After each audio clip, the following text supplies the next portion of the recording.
Hello सारा, राम राम। मैं आशा करती हूँ कि आप सब ठीक होंगे। मेरी नई कहानी है रानी कैकेयी के बारे में।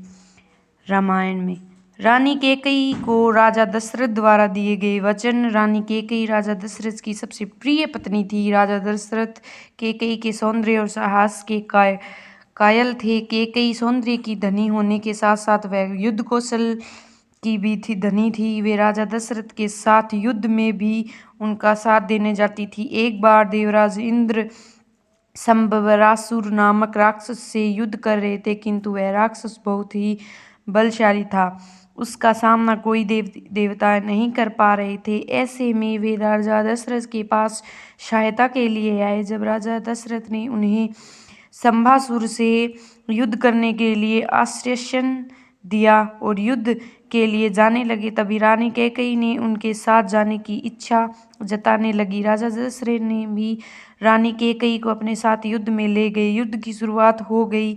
युद्ध के दौरान एक बाण राजा दशरथ के सारथी को लग गया, जिससे राजा दशरथ थोड़े ही डगमगा गए।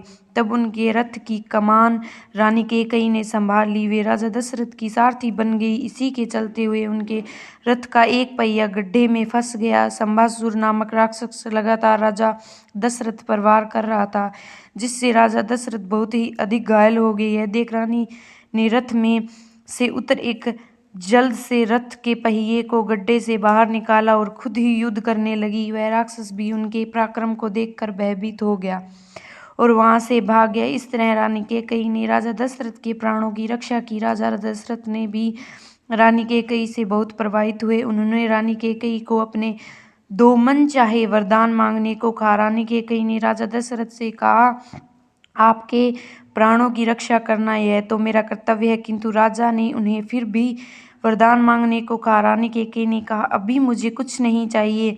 इन 2 वरदानों की आवश्यकता भविष्य में जब कभी मुझे पड़ेगी तब मैं मांग लूंगी। तब राजा दशरथ ने उन्हें भविष्य में 2 वरदान देने का वादा कर लिया। धन्यवाद।